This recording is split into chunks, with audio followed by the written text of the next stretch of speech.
অনেক দিন ধরেই ভাবছিলাম আসবো, সবার সঙ্গে কিছু কথা শেয়ার করব, মন খুলে কথা বলবো, আমার জীবনের ছোট্ট ছোট্ট অনুভূতির কথা। কিন্তু হয়ে উঠছিল না, যেন কথাগুলো জমিয়েই ছিল মনের কোণে। আজ সব দ্বিধাদ্বন্দ্ব পেরিয়ে অবশেষে অনেক বেশি সাহস নিয়ে শুরু করলাম এই নতুন যাত্রা। আমি লাকি। আজ থেকে শুরু হচ্ছে আমার জীবনের এক নতুন অধ্যায়, যেখানে আমি আপনাদের সঙ্গে ভাগ করে নেব আমার দেখা, আমার অনুভব করা ছোট্ট ছোট্ট মুহূর্তগুলো। জানি না এই যাত্রা কতদূর নিয়ে যেতে পারবো, তবে বিশ্বাস করি সৃষ্টিকর্তার কৃপা আর আপনাদের ভালোবাসা থাকলে পথটা সহজ হবে। আজকে প্রথম পর্বে আমি আপনাদের দেখাতে চাই আমার সবচেয়ে প্রিয় দৃশ্য।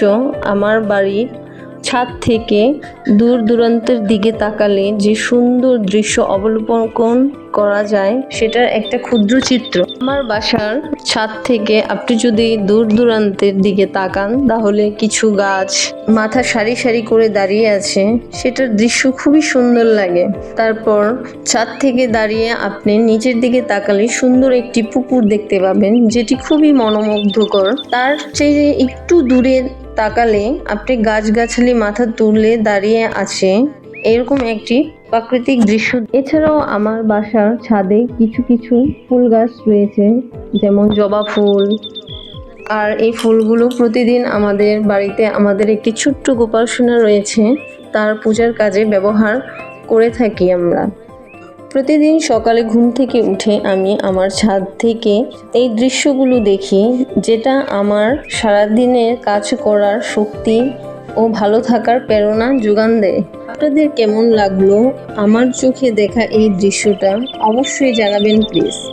আর আজকে আমার প্রথম পরিচয় বা প্রথম কথাবার্তায় হয়তোবা অনেক ভুল ত্রুটি থাকতে পারে, প্লিজ একটু ক্ষমা দৃষ্টিতে দেখবেন। অবশ্যই একটু ভালো মন্তব্য করবেন।